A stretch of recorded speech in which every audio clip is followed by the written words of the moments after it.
Good afternoon. At the top, I'd like to read a statement on the recent attacks in the UK and France. The United States strongly condemns the cowardly terrorist attack in London today that targeted innocent civilians during their commute on the subway. We are grateful that no one was killed in this horrific incident, and our thoughts and prayers are with those injured, and we wish them a speedy and full recovery. We are aware of the arrest that took place in Paris following the attack on a counterterrorism soldier, and we are thankful that the soldier was not seriously injured. We are also aware of the attack in Burgundy, and our thoughts are with those wounded in that incident. France is our oldest and one of our closest allies, and we will certainly provide any support to their investigations that they request. Looking ahead to the next week, the President and key members of his foreign policy team will be in New York City for the United Nations General Assembly. Here today are National Security Advisor H.R. McMaster and United States Representative to the UN, Nikki Haley, who will walk you through the meetings and other events of next week and then take some of your questions. As always, I'll be up afterwards to answer questions, unless, of course, you guys want to give me a free pass since it's Friday. And with that, I'll turn it over. Thanks. Good afternoon, everyone. I also want to begin by acknowledging the horrific attacks in Europe. The United States, of course, stands in solidarity with the people of the United Kingdom and France. We will continue to work tirelessly with our partners to prevent attacks. And of course, the United States remains committed to defeating terrorist organizations as well as their evil ideology. The President has been unambiguous here, energizing our Defeat ISIS campaign and calling on Muslim-majority nations to combat extremism and to end financing of terrorist organizations. We will defend our people and our values against these cowardly attacks, and we will always stand with countries around the world that do the same. Now, I want to turn to President Trump's trip next week to attend the 72nd United Nations General Assembly. The President's consistent message across all of his engagements throughout the week will emphasize three goals common to all nations who will be gathered there. First, to promote peace. Second, to promote prosperity. And third, to uphold sovereignty and accountability. A peaceful world depends on the contributions of all nations. We must share responsibility for international security while each country protects the security of its own people. Prosperity is also a shared responsibility. The President looks forward to furthering economic cooperation, investment opportunities, and new business ties with other governments and businesses across the world. As always, this administration's ironclad commitment to free, fair, and reciprocal trade and access to markets will be the bedrock of our economic talks. Sovereignty and accountability are the essential foundations of peace and prosperity. America respects the sovereignty of other countries, expects other nations to do the same, and urges all governments to be accountable to their citizens.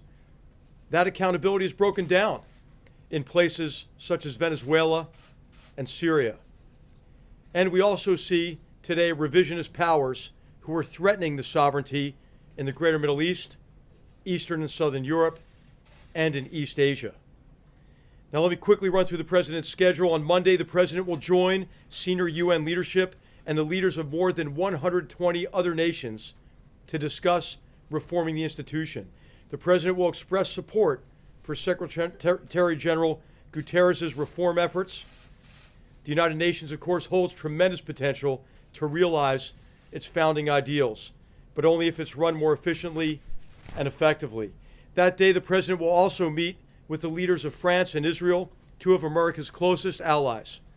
While their conversations will be wide-ranging, we expect that Iran's destabilizing behavior, including its violation of the sovereignty of nations across the Middle East, to be a major focus. Monday evening, the President will host a working dinner with Latin American leaders. He's looking forward to discussing the crisis in Venezuela, as well as our increasingly strong economic ties, shared goals for elevating the prosperity of our peoples, and the extraordinary success of like-minded Latin American nations in recent decades.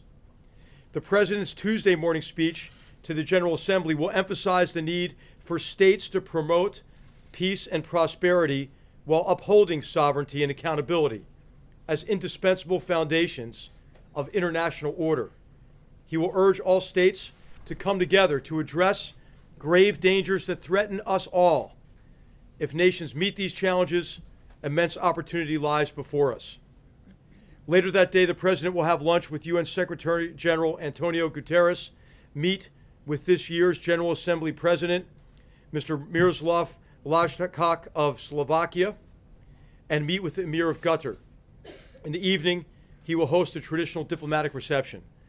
On Wednesday, the President will meet with the leaders of Jordan, the Palestinian Authority, the United Kingdom, and Egypt. He will host a working luncheon with African leaders to discuss how the United States can help African nations develop their economies, address urgent challenges, and strengthen security relationships and economic relationships between our nations. Finally, on Thursday, the President will meet with the leaders of Turkey, Afghanistan, and Ukraine. The latter two countries in particular have suffered direct and persistent attacks on their sovereignty in recent years. He will also host a lunch with the leaders of South Korea and Japan. As Kim Jong-un's most recent missile launch demonstrates, North Korea remains one of the world's most urgent and dangerous security problems. It is vital that all nations work together to do our utmost to solve that problem. With that, I'll turn it over to Ambassador Haley. Thank you very much. And I will tell you that next week is not going to be short on topics. I think, first of all, we can all say it is a new day at the UN. The UN has shifted over the past several months. It's not just about talking, it's about action. The members are starting to get used to act, whether it's Security Council resolutions, whether it's with UN reform, whether it's with peacekeeping. We're starting to see a lot of changes at the UN. They are all anxious to see what the U.S. delegation looks like next week. And I think they will be heavily impressed with the fact that we have the President, the Vice President, the Secretary of State, many members of the National Security Council coming to really show the U.S. strength that we have in the world. And I think obviously this will be the first time that the President has addressed the General Assembly. They're all very anxious to hear what he has to say, and I think that he will make quite an impact in terms of all of the issues that we're dealing with. We have 3 events that will be extremely important. First, the President will highlight the UN reform event. It is very, very important. We've got a massive reform package being led by the Secretary General that really streamlines not just the processes but also the budget as it goes forward and makes the UN much more effective. We basically have the President headlining a UN reform effort which would really support the Secretary General. But the impressive part is we asked other countries to sign on to their support of reform, and 120 countries have signed on and will be in attendance. That's a miraculous number. The Vice President will be doing 2 very important briefings. He's going to do one on Human Rights Council. Now more than ever, human rights matters.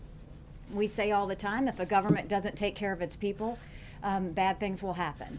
And I think we're seeing that in multiple places, and that's all the reason why the Human Rights Council really needs to be effective. We have offered reform.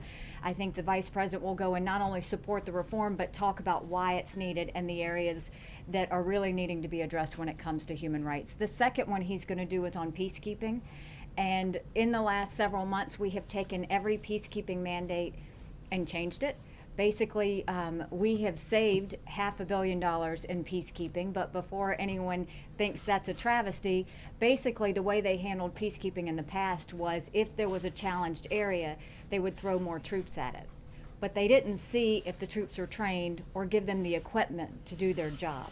Now we're going towards the political solution, making sure the troops are trained and armed, making sure that we're more effective. So it's smarter. And it cut $500 million, and in some cases we're having to increase, and in some cases we're having to decrease. So having the Vice President talk about the importance of the peacekeeping being effective is going to be very important. And then, as I said, there are no shortage of issues with North Korea being front and center. Iran will be an issue. Syria will certainly be talked about. Terrorism efforts and how we counter that is a huge topic on what we're dealing with, and obviously the humanitarian issues that we face around the world. So with that, I think the General Assembly is going to be quite active next week, and I think the U.S. is going to be very strong next week, and we look forward to a very good week. Gentlemen in the center, yes. Thank you, General. My question's about North Korea, which is perhaps the biggest foreign policy challenge for President Trump right now. About a month ago, the president issued a threat to North Korea. He warned of fire and fury. And as you know, Ambassador, at the UN Security Council, you've imposed tougher sanctions on North Korea. Both of these efforts do not seem to be changing their behavior. Is it time for the U.S. to change its approach to North Korea?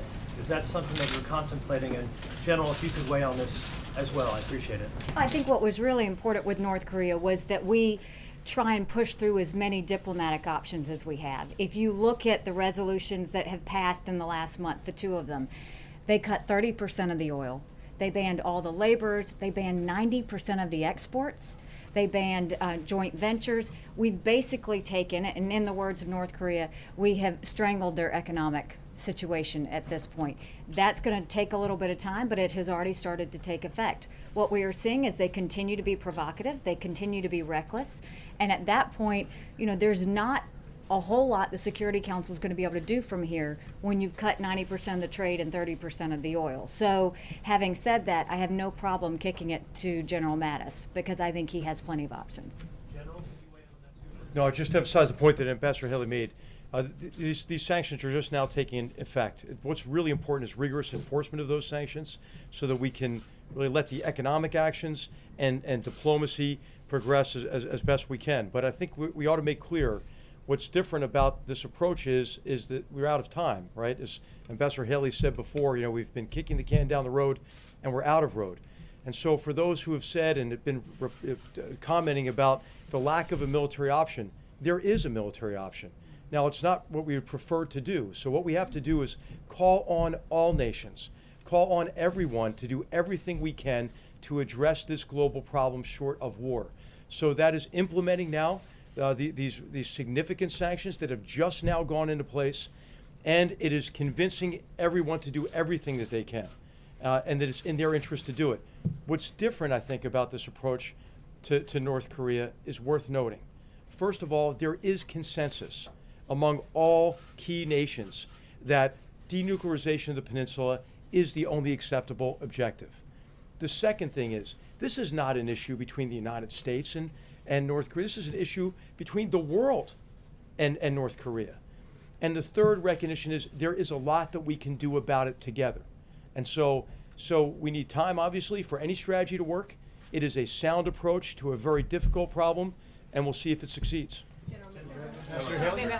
Ambassador Haley, in a conference call preceding your briefing here, Jonathan Alterman of the Center for Strategic and International Studies said that next week's UNGA will be as much the world taking measure of the United States as it is the U.S. speaking to the world. He went on to say that the UNGA, because of its very quick meetings, is sort of like speed dating from hell, and that it's a very sophisticated dance that neither Secretary of State Tillerson or the President have a particular strong point on. What would you say to people who are wondering how the U.S. will do at next week's UNGA? I think there's a lot of interest in how the U.S. is going to do, and they're going to find out we are going to be solid. We're going to be strong. If you look at all of the meetings that the National Security Team has, these are important meetings. These aren't just wasting time. This is going to talk about terrorism. This is going to talk about the issues in North Korea. This is going to talk about the issue in Burma and what we're dealing with there, Venezuela, all of these issues. No one is going to grip and grin.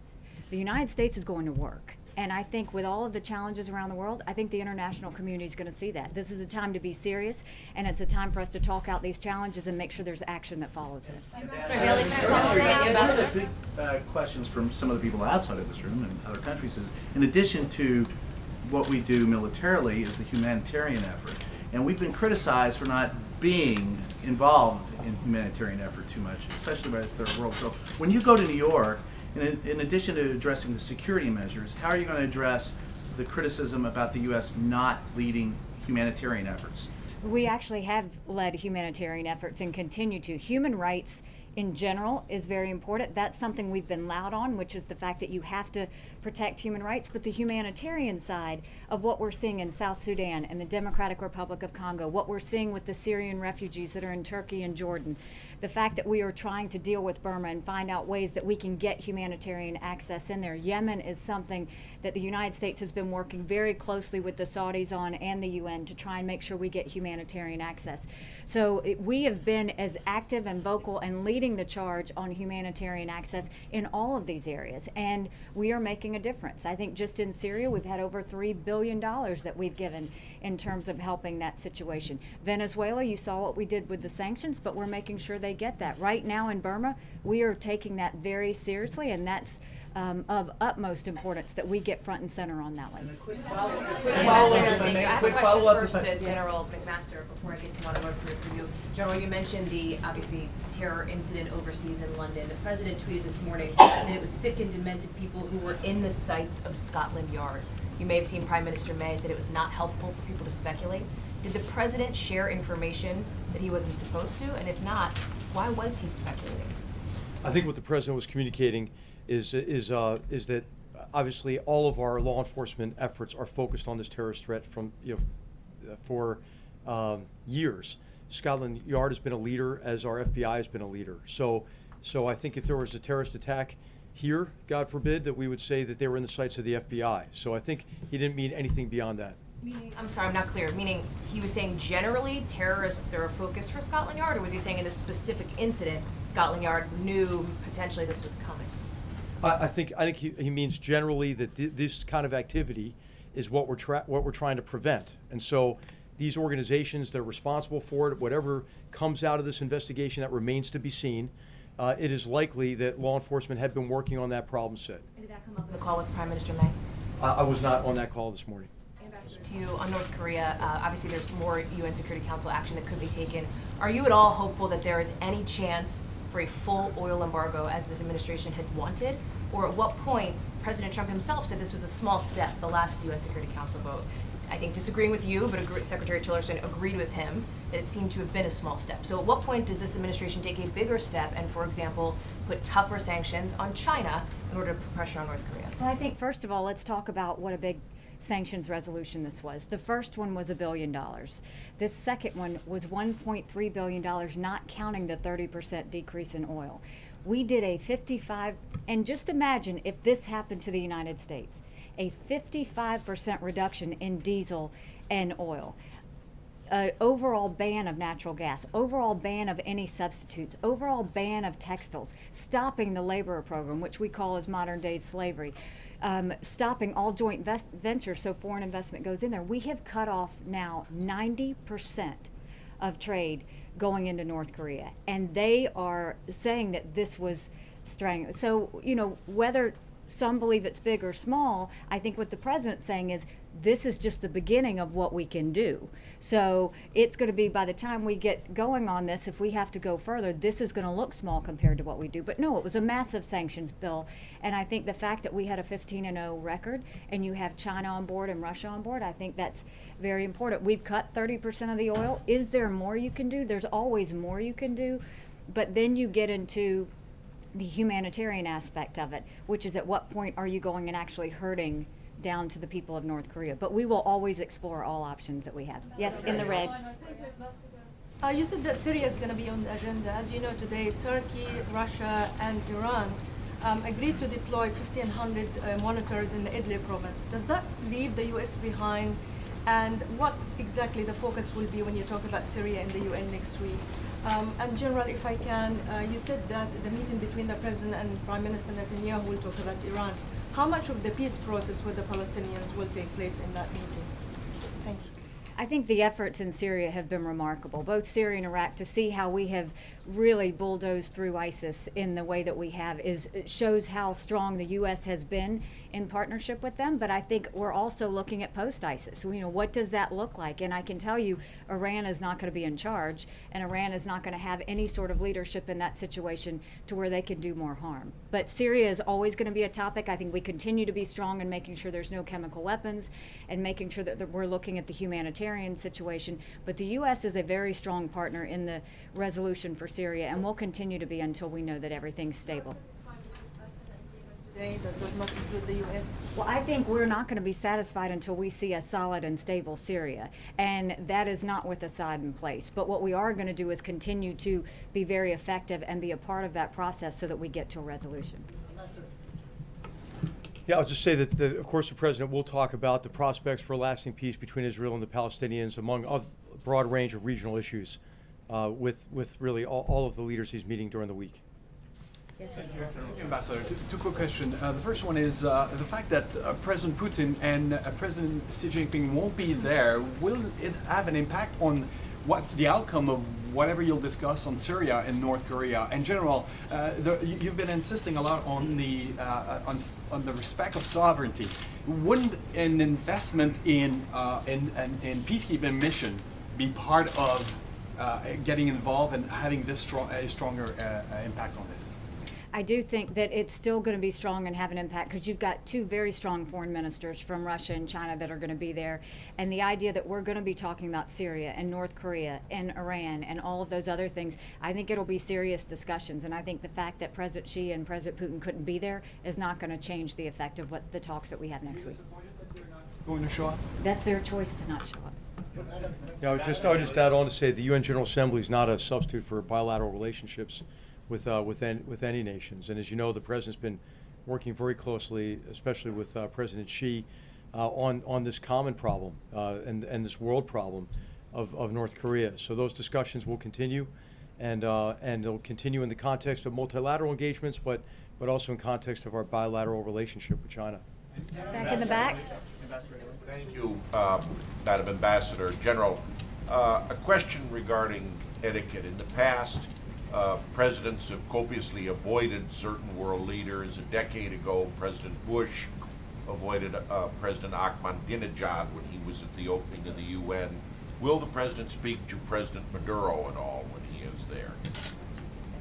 Yeah, I think it's unlikely that he'll speak with President Maduro. As you know, the United States designated President Maduro after he victimized his own people, denied them their rights under his own constitution.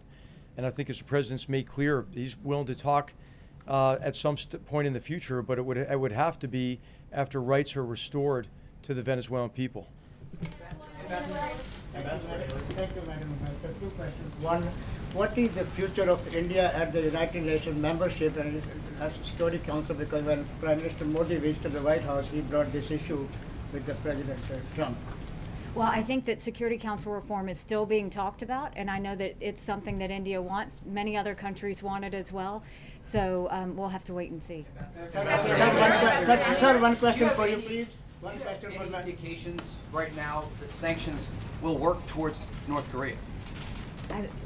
You have to look at how much has been cut off. They've already started to feel it, but they're getting ready to feel 90% of their exports going away.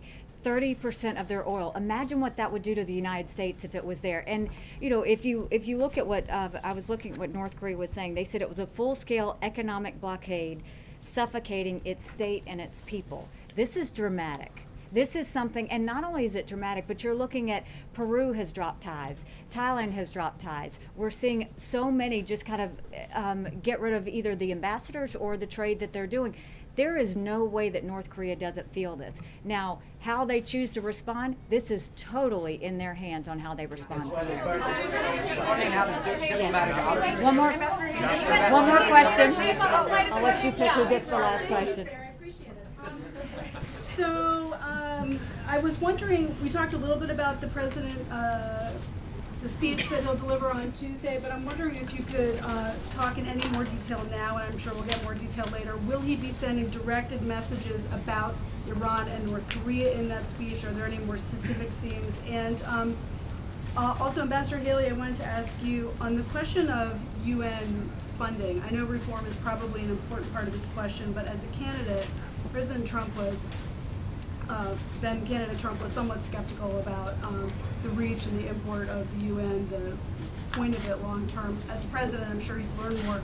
Is the U.S. committed both to fulfilling its financial obligations, and where does it stand on in terms of its voluntary funding for the UN going forward? Could you talk a little bit about that? Right, to start off with the speech that the president gives, I think you can see it for yourself. I personally think he slaps the right people, he hugs the right people, and he comes out with U.S. being very strong in the end. So it's written, you've seen it. I have seen it, yes.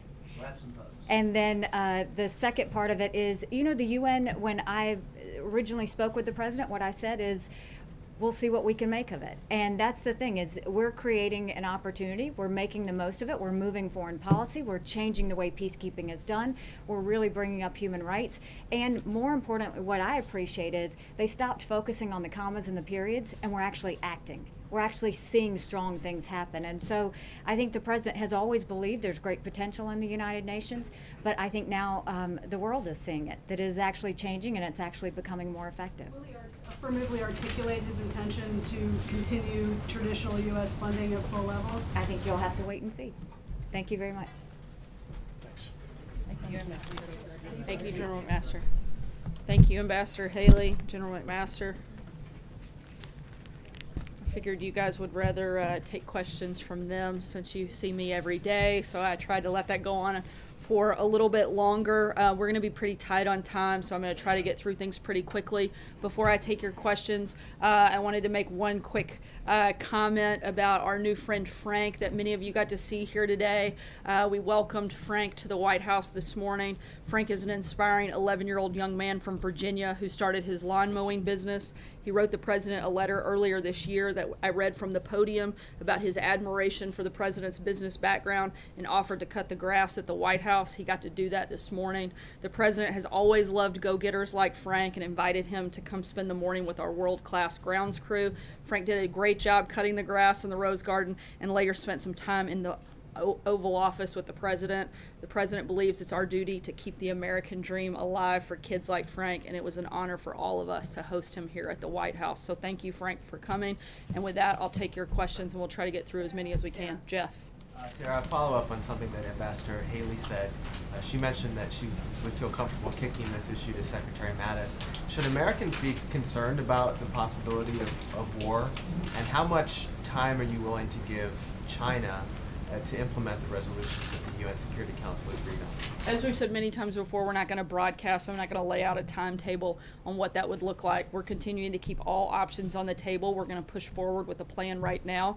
And again, as both General McMaster and Ambassador Haley stated, we are working on putting that pressure on North Korea to reach that ultimate goal of denuclearization on the Korean Peninsula. That's what we're focused on. We're going to keep pushing forward on that front. But at the same time, we're going to keep all our options on the table as we do that. What will the president say to the leaders that he meets next week who are eager for talks with North Korea? I know that the president has opposed that. How will he address that with the Europeans and others who are in favor of it? I'm certainly not going to get ahead of any conversations that the president's going to have. As always, we'll provide readouts and background of those conversations. But I think the president will be very clear that putting extreme pressure on North Korea is very important. Thank you. The president today tweeted out that he wants to see ESPN apologize for what he called untruths. By him saying that, though, does that mean that he's willing to apologize for birtherism claims that he called on for years? I think the president has made plenty of comments on that front. I think the point is that ESPN has been hypocritical. They should hold anchors to a fair and consistent standard. ESPN suspended a longtime anchor, Linda Cohn, not too long ago for expressing a political viewpoint. The network's public editor has said that there is a perception that ESPN has become political and that has harmed the network. This is clearly a political statement. They should be consistent in whatever guidelines that they have set themselves in that front. John? Couldn't you say the same Guys, thing I'm about sorry, I'm him? going to try to Couldn't you keep say the moving same so I can thing cover about as him much not ground as apologizing possible. for John, go birtherism, ahead. which is not true? Do you still stand by your statement of the other day when you said that what Jamel Hill did was a fireable offense? I do, and again, I think that they laid that out themselves by suspending one of their own anchors for political comments. Did you overstep? Go ahead. Back on the president's response to the London attack, is the president aware that the British Prime Minister said that his speculation was not helpful? What was his reaction? I know that the president and the prime minister spoke, and we'll offer a readout on that call later today. I believe it did. I understand it may have come up. Sarah, The president this morning tweeted that chain migration could not be a part of any immigration bill. What did he mean by that? The president is focused on making sure that in the efforts of these ongoing conversations between both Democrats and Republicans, that we deliver on responsible immigration reform. He wants to help American workers and families. No deal has been reached on this process. He supports making an agreement on DACA, but that would have to include massive border security and interior enforcements. The president continues to push for those things. He's still 100% committed to the wall, and we're going to be laying out what our specific priorities and principles are in that front over the next 7 to 10 days, and we'll make sure that you guys are all part of that. David. That he laid out, chain migration, this is referring to the idea that people given status in a bill could not then sponsor relatives later for immigration status. Has he drawn a red line on that? As you know, this president doesn't use the term red line, but again, we're going to lay out specific priorities, what that looks like over the next 7 to 10 days, and I'd imagine you'll get more details on that front. It was said several times yesterday by the president and on Air Force One by the one of your deputies that the White House did not support an immigration bill that deals with amnesty. How would you define amnesty, and does a path to citizenship for Dreamers or other undocumented people fall into that category? The president supports the DACA program and supporting making a deal on that, but again, that has to include that massive border security. That could include a path to citizenship. The DACA is deferred deportation, as you know, enshrining that in the law. The whole definition says deferred, so I think that takes away the idea of the permanent piece. When the idea of DACA, literally the definition of it is deferred action, meaning it's not a permanent process. You do support, so you don't support the path to citizenship. Is that what you're saying? Again, we want to have these conversations. We're going to lay out exactly what those principles look like over the next 7 to 10 days. Right now, our goal, our focus is making sure that that program gets taken care of, with also coupling that with massive border security, interior enforcement, some of the specific things that we'd probably like to see into sanctuary cities, expedited removal, more immigration judges, supporting things like the RAISE Act. Those are things that you'll see us focus on and talk more about in the coming days. Hallie. As I know you're tight on time, number one, the president said today he wanted the travel ban to be larger, tougher, and more specific. As you know, arguments are set to start next month on the travel ban currently in place. Why is he fighting for it if it's in fact too small, not tough enough, and too broad? It's a step in the right direction. The president's travel executive order is motivated by national security, and every step we can take to protecting people in this country, that's a step we're going to take, and we're going to continue to push forward. John Decker? On the second part, Sarah, on your comments on ESPN, did it give you any pause to make those comments about a private company from the podium here at the White House? I wasn't being talked about a private company, but an individual. John Decker. Thank you, Sarah. That's better? When a deal is ultimately reached, if there is one reached, on the issue of DACA, will it be a deal that's reached between the president as the top Republican, the president along with the Speaker of the House and the Majority Leader in the Senate, and Democrats, or will it be just the president alone? We'd certainly hope that it's a bipartisan bill that has both Republicans and Democrats coming together to really focus on responsible immigration reform. I think there are a lot of people on both sides that want to see this happen. We've had a lot of conversations with both Republicans and Democrats over the past week, and we're going to continue to do that and push forward. Francesca? A question, but a quick clarification on the ESPN matter. You had said it was a fireable offense. That's being interpreted as saying that she should be fired. Are you or the president saying that she should be fired? That's not a decision that I'm going to make. That's something for ESPN to decide. Again, I was asked about that. I think it is a fireable offense based on the standard that ESPN has set themselves by saying that people that go too far and make political comments have been suspended from their own network. I think that is a consistency that they should probably focus on. Margaret? To a private company, Sarah, just to get back to Hallie, my I've already question. taken a question from you. Clarify that, and I know you have, and I appreciate that, but you said it was an individual, not a private company. I'm just asking you to be respectful to your colleagues so that I can get around the room. I've got about 2 minutes left. Go ahead, Margaret. You haven't answered it. Could you? I'll yield if you want to answer. Go ahead. Thank you. And this will be the last question since we're tied on the Can we do schedule before the end? That's all. Well, right. I wanted to ask. I don't want to take Margaret's question away. I just was calling that clarification, Sarah, because you said you don't have advice for a private company. yet you're giving advice to ESPN. I And so said it's just not wanted my to- decision to make for a private company. I was asked specific about that individual. I made a comment. I stand by it. I think ESPN needs to stand by the standard that they have set in the own actions that they've taken about previous employees. I really don't have much else to add on that front. Margaret. For scheduling purposes, the UN stuff starts Monday, and that briefing's over, but can you walk us through the president's schedule? Is there anything we should listen for in the speech this afternoon? Can you talk about whether he's doing anything kind of policy related or meeting with anyone interesting at Bedminster over the weekend? Is there anything else that they didn't go over on the schedule for next week about UNGA involving the First Lady or anyone else in the administration? Just get our heads around the next week. The First Lady does have a couple of events. We'll be sure to get the details of those out for next week. She will be participating in the activities and some of the meetings at the United Nations General Assembly next week. The President will be spending most of his weekend preparing for the meetings and the speech that will be taking place next week. As you can hear, the President's getting ready to depart. And with that, we'll end. Hope you guys have a good weekend. We'll see you on Monday. Thank you.